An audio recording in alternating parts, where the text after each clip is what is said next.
سيئات أعمالنا من يهد الله فلا مضل له ومن يضلله فلا هادي له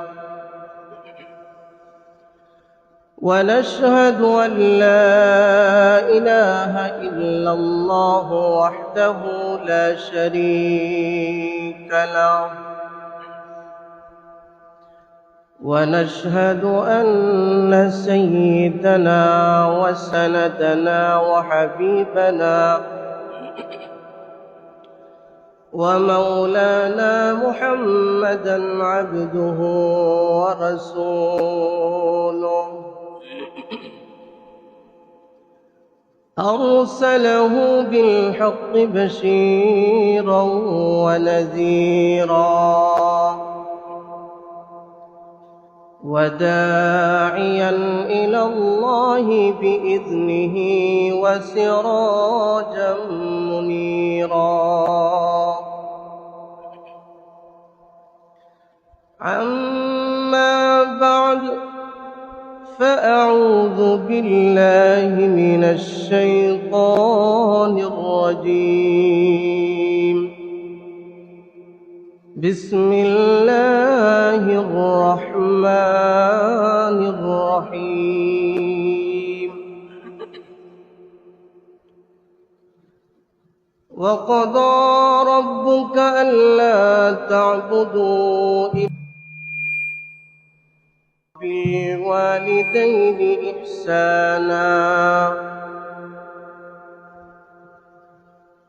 إما يبلغن عندك الكبر أحدهما أو كلاهما فلا تقل لهما أف ولا تنهرهما وقل لهما قولا كريما واخفض لهما جناح الذل من الرحمة وقل رب ارحمهما كما ربياني صغيرا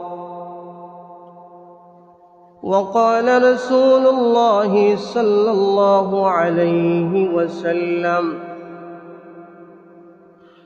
يغفر الله تعالى منها ما شاء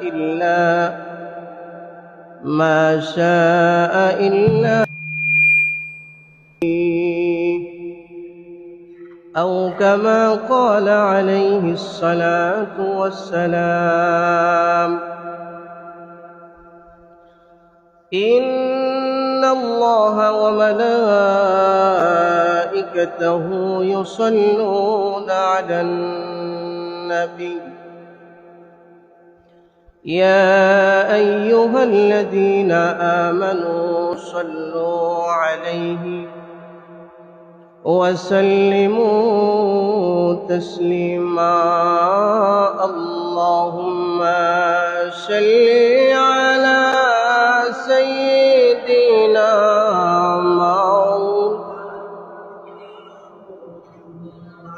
وعلى آل سيدنا مولانا محمد اللهم صل على سيدنا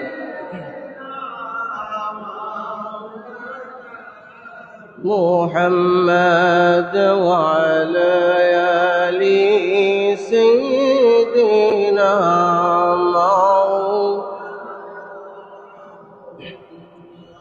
মানব দানব পশু পাখি 18,000 মখলুকাত আল্লাহর তাসবিহ নবীজির দরুদ পড়েন তারা দিবারাত আল্লাহুম্মা সাল্লি سيدنا مولانا محمد وعلى سيدنا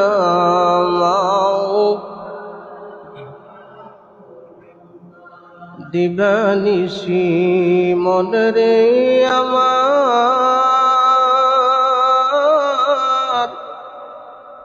আর দিও না যন্ত্রণা ধনে যদি হতাম ধনী যাইতাম সোনার মদিনা আল্লাহুম্মা সাল্লি سيدنا مولانا محمد وعلى آله مولانا بلغ العلا بكماله كشف الدجى بجماله حسنت جميع خصاله صلوا عليه يا صاحب الجمال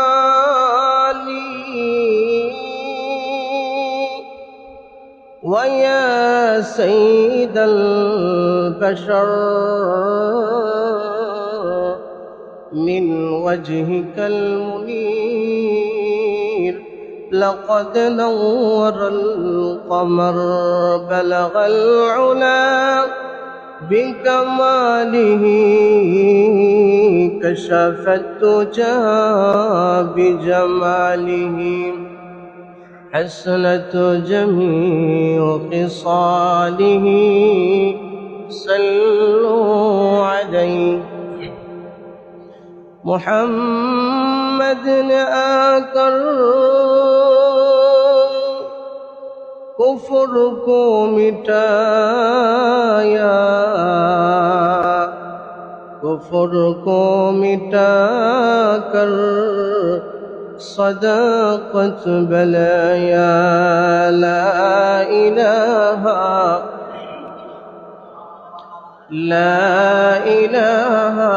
إلا الله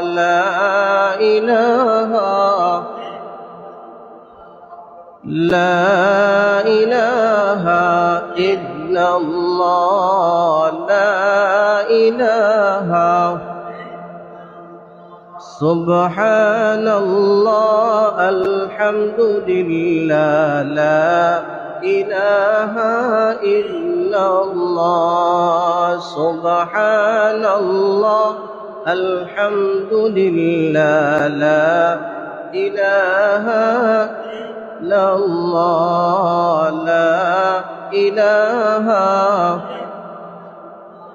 لا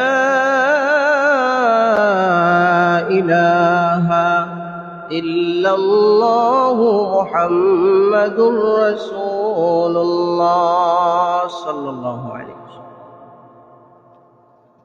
الحمد لله মহান আল্লাহ পাক রব্বুল আলামিনের দরবারে লাখো কোটি শুকর যে মহান আল্লাহ পাক রব্বুল আলামিন আপনাকে আমাকে আজকের এই পবিত্র দিন জুমার নামাজ আদায় করার জন্য দুনিয়ার সবচেয়ে উত্তম জায়গা পবিত্র জায়গা আল্লাহর ঘর মসজিদে আসার বসার মতন তৌফিক দান করেছেন। সেজন্য মহান রব্বুল আলামিনের দরবারে অন্তরের অন্তঃস্থল থেকে শুকরিয়া জ্ঞাপন করি আলহামদুলিল্লাহ। মহান রব্বুল আলামিনের দরবারে লক্ষ কোটি শুকর যে আল্লাহ তাআলা এই ফিতনা ফাসাদের জামানায় আমাদেরকে এই ফিতনা ফাসাদ থেকে মুক্ত রেখে সকল প্রকার বিপদ আপদ থেকে মুক্ত রেখে রোগ বেমার থেকে মুক্ত রেখে সুস্থ অবস্থায় আল্লাহর ঘর মসজিদে আসার তৌফিক দান করেছেন। সেজন্য আরো একবার শুকরিয়া আদায় করি আলহামদুলিল্লাহ। লক্ষ কোটি দরুদ ও সালাম বর্ষিত হোক আকায়ে নামদার তাজদারে মদিনা সরকারে দো আলম নবী মুহাম্মদুর রাসূলুল্লাহ সাল্লাল্লাহু আলাইহি ওয়াসাল্লামের। সম্মানিত হাজিরিন, আমি আপনাদের সামনে পবিত্র কুরআনুল কারীমের 15 নম্বর পারার সূরা বনী ইসরাইলের কিছু আয়াত তিলাওয়াত করেছি। রাসূলুল্লাহ সাল্লাল্লাহু আলাইহি ওয়াসাল্লামের অসংখ্য অগণিত হাদিস মুবারক থেকে একটি হাদিস তিলাওয়াত করেছি। আমরা এখানে যারা উপস্থিত হয়েছি, শুধু আমরা না, সারা পৃথিবীর যত মানুষ আছে সকলেই কারো না কারো সন্তান। প্রত্যেকেই মা বাবার সন্তান। হয়তো কারো মা বাবা দুনিয়াতে নাই, কারো আছে, কারো বাবা নাই, কারো মা নাই, অথবা কারো বাবাও নাই, মাও নাই। কিন্তু এটা স্বীকার করতে হবে, আমরা সকলেই মা বাবার সন্তান। মা বাবা ছাড়া কি কোনো সন্তান দুনিয়াতে আসতে পারে? দুনিয়াতে আসতে হলে অবশ্যই মা বাবার মাধ্যমেই আল্লাহ তাআলা আমাদেরকে দুনিয়াতে পাঠিয়েছে। আল্লাহ তাআলা পবিত্র কুরআনুল কারীমের মধ্যে বলেন, ওয়াকাদা রাব্বুকা আল্লা তা'বুদু ইল্লা ওয়া বিল ওয়ালিদাইনি ইহসানা ইম্মা ইয়াবলুগান্না ইনদাকাল কিবারা আহাদুহুমা আও কিলাহুমা ফালা তাকুল লাহুমা উফফিন ওয়া লা তানহারহুমা ওয়া কুল লাহুমা কাওলান কারীমা ওয়াখফিদ লাহুমা জানাহায যুল্লি মিনার রাহমা ওয়া কুর রাব্বিরহামহুমা কামা রাব্বায়ানি সগীরা। যে তোমাদের পালনকর্তা আদেশ করেন যে আল্লাহ পাক রব্বুল আলামিনের ইবাদত করার পাশাপাশি মা বাবার খেদমত করতে হবে। আল্লাহ তাআলা বলেন যে আমার ইবাদত করো, আমার সাথে কারো শরীক করো না, এবং তোমাদের মা বাবার সাথে সদ্য ব্যবহার করো, নরম ভাষায় কথা বলো, মেজাজ দেখিও না, ভালোবাসার সাথে নম্র ভদ্রভাবে কথা বলো। কারণ আল্লাহ পাক রব্বুল আলামিন এবং রাসূলুল্লাহ সাল্লাল্লাহু আলাইহি ওয়াসাল্লামের পরেই মা বাবার স্থান। এজন্য মা বাবার খেদমত করতে হবে, মা বাবার প্রতি ভালোবাসা দেখাতে হবে, মা বাবার সাথে গরম মেজাজ দেখানো যাবে না, মা বাবার সাথে খারাপ আচরণ করা যাবে না। মা বাবা আপনাকে আমাকে এই 10 মাস পেটে ধারণ করে কত কষ্ট করে দুনিয়াতে ভূমিষ্ঠ করেছেন, এবং 2 বছর পর্যন্ত দুধ পান করে লালন পালন করে আমাদেরকে বড় করিয়েছেন। আমার কারণে যেন আমার মা বাবা কোনো রকম কষ্ট না পায়। এজন্য আল্লাহ পাক রব্বুল আলামিন বলেন যে ওয়ামা খালাকতুল জিন্না ওয়াল ইনসা ইল্লা লিয়াবুদুন। আমি আল্লাহ পাক রব্বুল আলামিন জিন এবং ইনসানদেরকে সৃষ্টি করেছি কেবলমাত্র আমি আল্লাহ রব্বুল আলামিনের ইবাদত করার জন্য। কিন্তু আমরা ইবাদত বলতে কি বুঝি? যে শুধু নামাজ ইবাদত, শুধু জিকির ইবাদত, শুধু কোরআন তেলাওয়াত ইবাদত না। মুসলমানের প্রত্যেকটা কাজেই ইবাদত, যদি এই কাজটা আল্লাহ এবং আল্লাহর রাসূলের আদেশ মতন হয়। মা বাবার খেদমত করাটাও একটা ইবাদত, বড় ধরনের একটা ইবাদত। মা বাবার ইবাদতের মা বাবার খেদমতের মাধ্যমে অনেক কিছু অর্জন করা যায়। মা বাবা যদি সন্তানের জন্য নেক দোয়া করে, ভালো দোয়া করে, আল্লাহ পাক রব্বুল আলামিন যেমনিভাবে কবুল করেন, মা বাবা যদি সন্তানের জন্য বদদোয়া করেন, ওইরকমভাবে আল্লাহ তাআলা কবুল করেন। এজন্য আমাদের সকলের উচিত মা বাবার থেকে নেক দোয়া নেওয়া। আল্লাহ রাসূল সাল্লাল্লাহু আলাইহি ওয়াসাল্লাম বলেন, হুমা জান্নাতুকা ওয়া নারুক, পিতামাতাই তোমার জন্য জান্নাত এবং পিতামাতাই তোমার জন্য জাহান্নাম। কিভাবে জান্নাত? পিতামাতাকে অসন্তুষ্ট যদি তুমি করো, তোমার প্রতি পিতামাতা অসন্তুষ্ট হয়ে যদি দুনিয়া থেকে বিদায় হয়ে যায়, তাহলে এটাই তোমার জন্য জাহান্নামের কারণ। আর যদি তুমি তোমার মা বাবাকে সন্তুষ্ট রাখতে পারো, তোমার প্রতি তোমার মা বাবা সন্তুষ্ট থাকে, তাহলে এটাই তোমার জন্য জান্নাত। মা বাবার খেদমতের মাধ্যমে একজন খসাই নবীজির বনি ইসরাইলের একজন নবী ছিলেন, আমরা সকলেই চিনি যে হযরত মূসা আলাইহিস সালাম। এই মা বাবার খেদমতের কারণে মা বাবা তার জন্য এত পরিমাণ দোয়া করতেন যে সে জান্নাতি বন্ধু হয়ে গেছেন মূসা আলাইহিস সালামের। বনি ইসরাইলের জামানায় মূসা আলাইহিস সালাম আল্লাহ পাক রব্বুল আলামিনের সাথে কথা বলতেছিলেন। তো সবসময় মূসা আলাইহিস সালাম আল্লাহ তাআলার সাথে তুর পাহাড়ে কথা বলতেন। তো এক পর্যায়ে কথা বলতে বলতে হযরত মূসা আলাইহিস সালাম আল্লাহ তাআলাকে প্রশ্ন করলেন যে, আল্লাহ,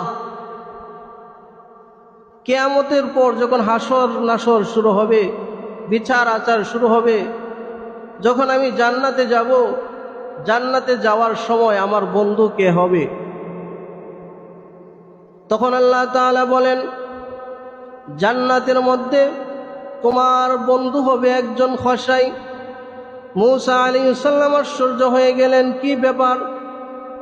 আমি একজন নবী আর আমার জান্নাতের সফর সঙ্গী হবে একজন খসাই, এটা কিভাবে সম্ভব? আল্লাহ তাআলাকে বলেন, আল্লাহ, ওই খসাইয়ের পরিচয় দাও, ওই খসাইয়ের ঠিকানা দাও, আমি তাকে একটু দেখতে চাই। সে কি এমন আমল করে যে আমলের কারণে আমার মতন নবী মূসা নবীর সাথে সে জান্নাতে চলে যাবে? আল্লাহ পাক রব্বুল আলামিন মূসা আলাইহিস সালামকে ঠিকানা দিলেন ওই খসাইয়ের। ওই মূসা আলাইহিস সালাম ওই খসাইয়ের ঠিকানায় চলে গেলেন। দূর থেকে দেখতে লাগলেন কি এমন স্পেশাল আমল করে যে আমলের কারণে মূসা আলাইহিস সালামের সাথে জান্নাতে চলে যাবে। সারাদিন অপেক্ষায় করতে লাগলেন, কিন্তু স্পেশাল কোনো আমল দেখতে পেলেন না। মূসা আলাইহিস সালাম দেখতে লাগলেন সচরাচর এমনিতে খসাইরা যেভাবে মাংস বিক্রি করে ঠিক তদ্রুপ ওইরকম ভাবে সেও সারাদিন মাংস বিক্রি করতেছে। যখন গোশতগুলো শেষ হয়ে গেছে এক পর্যায়ে, তারপর মূসা আলাইহিস সালাম দেখতে লাগলেন সে এক টুকরো গোশত নিয়ে কাপড়ে পেঁচিয়ে বাড়ির উদ্দেশ্যে রওনা দিলেন। মূসা আলাইহিস সালাম তার সাথে সাথে চলতে লাগলেন। তার বাড়ির পাশে যাইতেই মূসা আলাইহিস সালাম বলেন, হে আল্লাহর বান্দা, আমি একজন মুসলমান, আমি একজন মুসাফির, আমি আজকের রাতটা তোমার বাড়িতে কাটাতে চাই। আজকের রাতটা আমি তোমার বাড়িতে থাকতে চাই। অনেক দূরে সফর দিয়েছি আমি, কিন্তু আজকে রাত হয়ে গেছে, যাওয়ার মতন থাকার মতন কোনো জায়গা নাই। এবার খসাই ডাক দিয়ে বলে, আহলান সাহলান মারহাবা, আমি তোমাকে স্বাগত জানাই। ঠিক আছে, তুমি আসো, ওই যে একটা ঘর দেখা যায়, ওই ঘরের মধ্যে তুমি বসো, তোমার জন্য আমি মেহমানদারির ব্যবস্থা করি, এবং সকাল যখন হয়ে যাবে তুমি তোমার রাস্তায় চলে যাবে, আমি আমার রাস্তায় চলে যাব। মূসা আলাইহিস সালাম দেখতে লাগলেন ওই খসাই লোকটি মূসা আলাইহিস সালামকে ঘরের মধ্যে বসিয়ে চলে গেলেন আরেকটি ঘরের মধ্যে। আরেকটি ঘরের মাজা থেকে দেখলেন একটা বৃদ্ধ মহিলাকে ঘর থেকে নামালেন। নামিয়ে সুন্দর করে গোসল করিয়ে তেল মালিশ করে ওই যে গোস্তের টুকরা নিয়ে আসছিল, গোস্ত নিয়ে আসছিল, ওই গোস্তগুলা সে পাক করতে লাগলো এবং রুটি বানাতে লাগলো। এক পর্যায়ে রান্না বান্না শেষে মূসা আলাইহিস সালামকে মেহমানদারি করানোর জন্য কিছু টুকরা গোস্তের টুকরা এবং কয়েকটা রুটি মূসা নবীর কাছে পাঠালেন। এবং বললেন, তুমি এগুলো খেয়ে আজকের রাতটা কাটিয়ে দাও, সকালবেলা চলে যাবে, আমিও চলে যাব।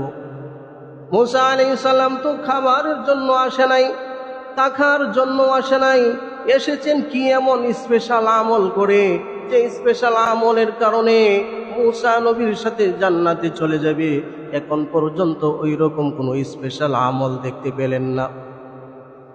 মূসা আলাইহিস সালাম দূর থেকে দেখতে লাগলেন যে ওই ব্যক্তি ওই বৃদ্ধা মহিলাকে গোসল করিয়ে তেল মালিশ করে নিজের হাতে রুটি দিয়ে গোশত খাওয়ালেন। খাওয়ানোর পর যখন বিছানার মধ্যে শোয়া দিলেন, শোয়ানোর সময় ওই বৃদ্ধা মহিলা হাত তুলে আল্লাহর দরবারে কি যেন দোয়া করতেছিল ভিড় করে। এবার মূসা আলাইহিস সালাম ওই খোসাইয়ের কাছে জানতে চাইলেন ওই মহিলাটাকে। এবার খোসাই জবাব দিলেন, ওই মহিলাটা হলো আমার মা, আমি ছাড়া আমার মার কেউ নাই, আর আমার মা ছাড়াও আমার কেউ নাই। মূসা আলাইহিস সালাম এবার জানতে চাইলেন, কিন্তু আরেকটা বিষয় আমি খেয়াল করলাম, আরেকটা বিষয় আমি দেখেছি, তুমি যখন তোমার মাকে খাওয়াইয়া শোয়া দিলা, শোয়ানোর পরে হাত তুলে কি যেন ভিড় করতে লাগলো। এবার খোসাই লোকটি ডাক দিয়ে বলে, ও আল্লাহর বান্দা, ও মুসাফির, আমার মা প্রত্যেক দিনে এরকম দোয়া করে, আল্লাহ তাআলার কাছে দোয়া করে। আমি জানি আমার মার দোয়া কবুল হবে না, তারপরেও প্রত্যেক দিন আমার মা আমার প্রতি সন্তুষ্ট হয়ে, আমার প্রতি রাজি খুশি হয়ে আল্লাহ তাআলার কাছে দোয়া করেন। ও আল্লাহ, এই জামানার এই বনি ইসরাইলের মধ্যে সবচেয়ে বড় পয়গম্বর মূসা আলাইহিস সালাতু ওয়াস সালামের সাথে আমার সন্তানের জান্নাত, অর্থাৎ জান্নাতের মধ্যে বন্ধু বানাইও, জান্নাতের মধ্যে সফর সঙ্গী বানাইও। এবার মূসা আলাইহিস সালাম বলেন, এবার বুঝতে পেরেছি কি কারণে আল্লাহ তাআলা আমাকে ওই যুবকের সাথে, ওই খোসাইয়ের সাথে জান্নাতের সফর সঙ্গী বানাবেন।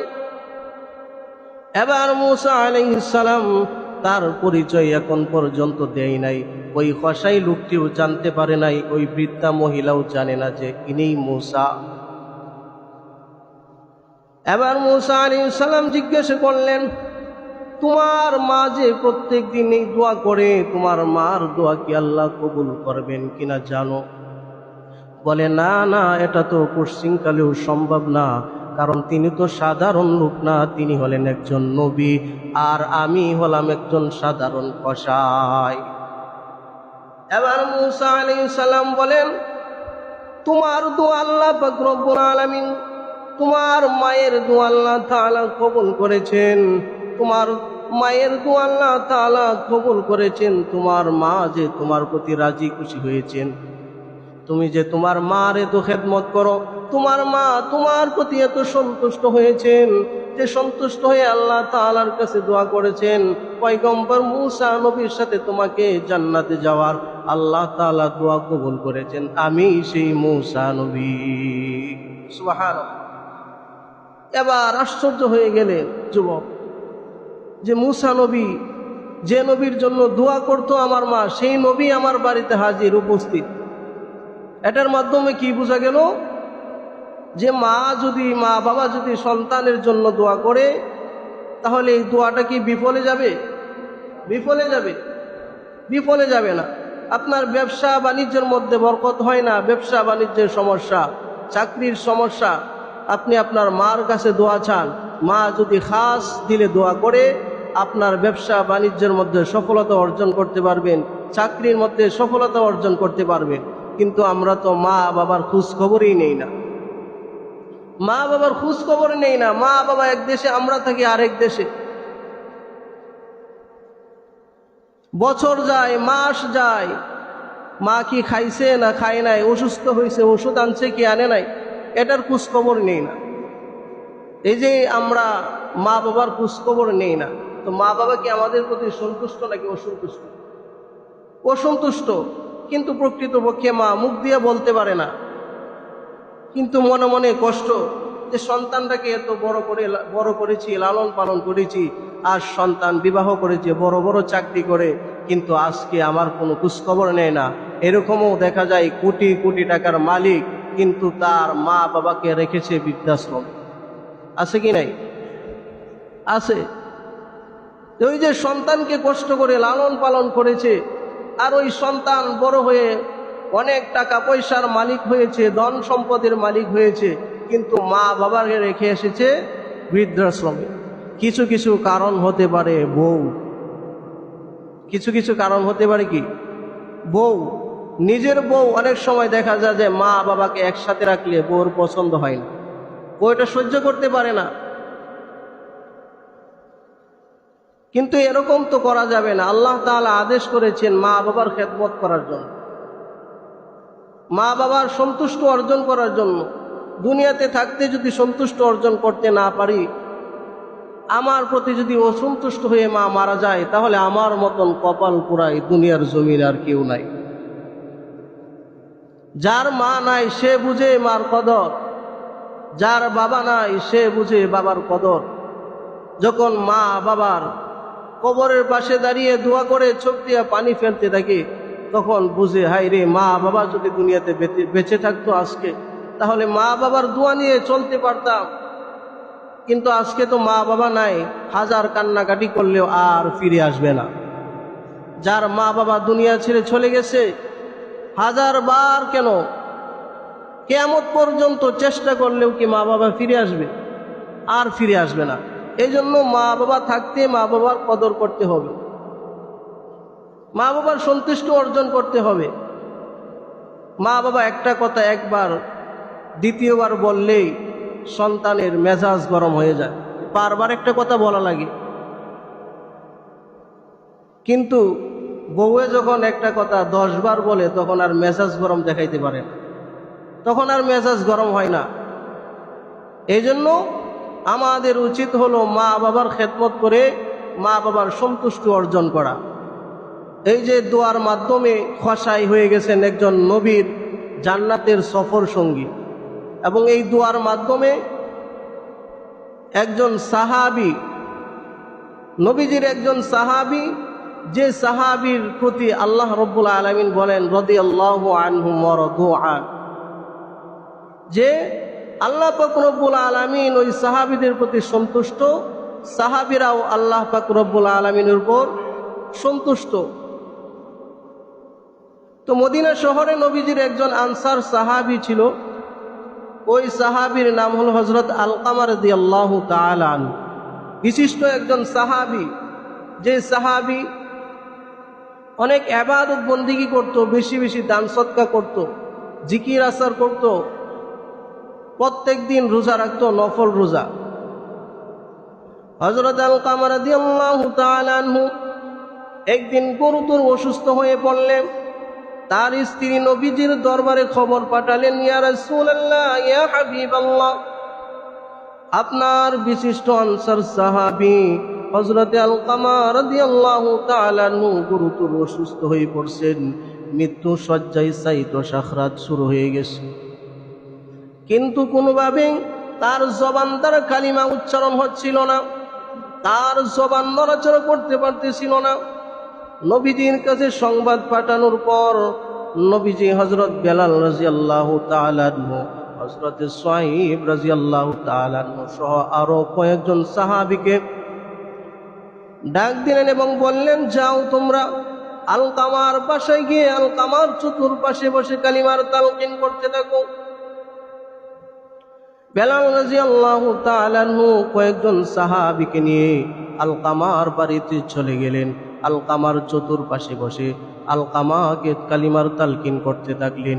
কিন্তু অনেক চেষ্টার পরেও আলকামার জবান দ্বারা একজন সাহাবী কিন্তু মৃত্যুর সময় তার মুখ দিয়ে কালিমা বের হচ্ছিল না, তার জবান নড়াচড়া করতে পারতেছিল না। বেলাল রাদিয়াল্লাহু তাআলা আনহু সংবাদ পাঠালেন নবীজির কাছে। সংবাদদাতা এসে নবীজিকে বলে, ইয়া রাসূলুল্লাহ, ইয়া হাবিবাল্লাহ, আমরা অনেক চেষ্টা করার পরেও আলকামার জবান দ্বারা কালিমা উচ্চারণ করাতে পারলাম না।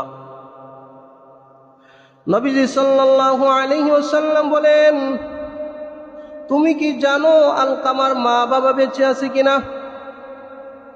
এবার ওই সংবাদদাতা ডাক দিয়ে বলে, ইয়া রাসূলুল্লাহ, ইয়া হাবিবাল্লাহ, আমি শুনেছি আলকামার বাবা অনেক আগেই দুনিয়া থেকে বিদায় হয়ে গেছে, কিন্তু আলকামার বৃদ্ধা মা দুনিয়াতে বেঁচে আছে।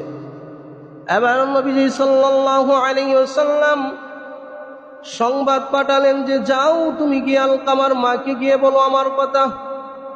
নবীজি আপনাকে সালাম জানিয়েছেন, নবীজি আপনাকে ডেকেছেন তার দরবারে যাওয়ার জন্য। আর যদি আপনি যেতে না পারেন, নবীজি নিজে আপনার কাছে চলে আসবে। এবার ওই মহিলার কাছে সংবাদদাতা গিয়ে সংবাদ জানালেন। জানানোর পর ওই মহিলা ডাক দিয়ে বললেন, বৃদ্ধা মহিলা, যে বিশ্বনবী মুহাম্মদুর রাসূলুল্লাহ সাল্লাল্লাহু আলাইহি ওয়াসাল্লামের জন্য আমার জীবন উৎসর্গ হোক, নবীজির আসতে হবে না, আমি নিজেই নবীজির দরবারে যেতে পারবো।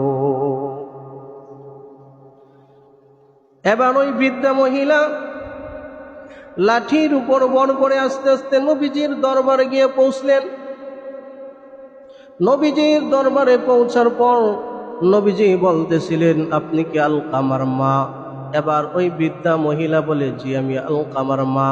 নবীজি বলেন, আমি যা বলবো, যা জিজ্ঞেস করব আপনি সত্য বলবেন, মিথ্যা কথা বলবেন না। আর যদি আপনি মিথ্যা কথা বলেন, আমি ওহীর মাধ্যমে সত্যটা জেনে নিব। এবার মহিলাকে প্রশ্ন করলেন, আপনার সন্তান আমার সাহাবী আলকামা কেমন লোক, কেমন ছিল সে? এবার মা ডাক দিয়া বলে, আলকামা তো খুবই ভালো লোক ছিল, নামাজি ছিল, দিনদার ছিল, ইবাদত বন্দেগী করত, দান সদকা করত, নফল রোজা রাখত, সারাক্ষণ ইবাদত বন্দেগীতে লিপ্ত থাকত। এবার নবীজি বলেন, আপনি কি তার উপর কোনো কারণে অসন্তুষ্ট আছেন? ওই বৃদ্ধা মহিলা বলে, ইয়া রাসূলুল্লাহ, ইয়া হাবিবাল্লাহ, আমি আমার সন্তানের প্রতি রাজি খুশি নয়, আমি আমার সন্তানের প্রতি অসন্তুষ্ট। এবার নবীজি সাল্লাল্লাহু আলাইহি ওয়াসাল্লাম বলেন, কি কারণে অসন্তুষ্ট? আমি জানতে চাচ্ছি কি কারণে আপনি আপনার সন্তানের প্রতি অসন্তুষ্ট। এবার বৃদ্ধা মহিলা আলকামার মা ডাক দিয়ে বলে, ইয়া রাসূলুল্লাহ, ইয়া হাবিবাল্লাহ, আপনার সাহাবী খুবই নামাজি ছিলেন, পরহেজগার ছিলেন, কিন্তু আমাকে খেয়াল করতো না, অর্থাৎ আমার প্রতি গুরুত্ব দিত না। আমার উপর তার স্ত্রীকে প্রাধান্য দিত, তার স্ত্রী যা বলতো তা শুনতো, আমার কথার গুরুত্ব দিত না, আমি যা বলতাম তা শুনতো না। এই কারণে আমি তার প্রতি অসন্তুষ্ট, একটু কষ্ট পেয়েছি, কষ্ট পেয়ে তার থেকে আমি দূরে চলে এসেছি। এবার রাসূলুল্লাহ সাল্লাল্লাহু আলাইহি ওয়াসাল্লাম বেলাল রাদিয়াল্লাহু তাআলা আনহুকে ডাক দিয়ে বলে, ও বেলাল, যাও গিয়ে কিছু লাকড়ি সংগ্রহ করো। এবার বৃদ্ধা মহিলা আলকামার মা ডাক দিয়ে বলে, ইয়া রাসূলুল্লাহ, ইয়া হাবিবাল্লাহ, লাকড়ি দিয়ে কি করবেন? বলে, লাকড়ি দিয়ে আপনার সন্তান আলকামাকে পুড়ে মেলে ফেলবো। এবার বৃদ্ধা মহিলা ডাক দিয়ে বলি, ইয়া রাসূলুল্লাহ, ইয়া হাবিবাল্লাহ, মায়ের সামনে সন্তানকে আগুনে পুড়ে মেলে ফেলবেন, আর আমি মা হয়ে কি এটা সহ্য করতে পারবো? এবার রাসূলুল্লাহ সাল্লাল্লাহু আলাইহি ওয়াসাল্লাম বলেন, এটা তো সাধারণ আগুন, কিন্তু আলকামা যদি ঈমান হারা অবস্থায় দুনিয়া থেকে বিদায় হয়ে যায়, তাহলে আল্লাহ তাআলার আগুন সবচেয়ে বড় আগুন, সবচেয়ে কঠিন আগুন, ওই আগুনে পুড়তে হবে, ওই আগুনের আযাব সহ্য করতে হবে। এবার ওই মহিলা ডাক দিয়ে বলে, ইয়া রাসূলুল্লাহ, ইয়া হাবিবাল্লাহ, আপনি এবং আল্লাহ এবং আল্লাহর রাসূল এবং সাহাবায়ে কেরাম এখানে যারা আছেন সবাইকে সাক্ষী রেখে আমি বললাম, আমি আমার সন্তানকে ক্ষমা করে দিয়েছি, আমার ভিতরে কোনো কষ্ট নাই, আমি এখনই আমার সন্তানকে ক্ষমা করে দিয়েছি। একদিকে মা ক্ষমা করতে দেরি, আরেকদিকে সন্তানের মুখে লা ইলাহা ইল্লাল্লাহু মুহাম্মাদুর রাসূলুল্লাহ সাল্লাল্লাহু আলাইহি ওয়াসাল্লাম কালিমা উচ্চারণ হতে দেরি হয় নাই। একদিকে মা ক্ষমা করছে সন্তানকে, আরেকদিকে সন্তানের মুখ দ্বারা, সন্তানের জবান দ্বারা কালিমা উচ্চারণ হয়ে দুনিয়া থেকে বিদায় হয়ে গেছে। এবার বেলাল রাদিয়াল্লাহু তাআলা আনহু গেলেন, গিয়া দেখলেন যে সে কালিমা পড়ে দুনিয়া থেকে বিদায় হয়ে গেছে। নবীজি সাল্লাল্লাহু আলাইহি ওয়াসাল্লাম পরবর্তীতে গিয়ে তার কাফন দাফন শেষ করে জানাজা সম্পন্ন করে তাকে কবরস্থ করে চলে আসলেন। এর মানে কি বোঝা গেল? মা বাবা যদি বদদুয়া করে আল্লাহ তাআলার কাছে যেমন কবুল হয়, নেক দোয়া করলেও কি হয়? কবুল হয়। মা বাবাকে অসন্তুষ্ট করেছেন সাহাবী, যার কারণে একজন সাহাবী হয়েও তার জবান দ্বারা একজন কালিমা উচ্চারণ হচ্ছিল না। যখন মা বাবা তাকে ক্ষমা করে দিয়েছে, ক্ষমা করে দেওয়ার সাথে সাথেই তার জবান দ্বারা কালিমার উচ্চারণ বের হয়ে গেছে, তার জবান দ্বারা কালিমা উচ্চারণ করে দুনিয়া থেকে বিদায় হয়ে গেছে। এই জন্য আমাদের সকলের উচিত মা বাবাকে কদর করা, মা বাবার প্রতি যত্নশীল হওয়া। যত কিছু হোক না কেন মা বাবার খেদমত ছাড়া যাবে না, মা বাবাকে অসন্তুষ্ট করা যাবে না। আল্লাহ পাক রব্বুল আলামিন আমাদের সকলকে আল্লাহ তাআলার ইবাদত করার পাশাপাশি মা বাবার খেদমত করার তৌফিক দান করুক। সকলে বলি আমিন। ওয়া আখির দাওয়ানা আলহামদুলিল্লাহি রাব্বিল আলামিন। যারা ক্বাবলা জুমার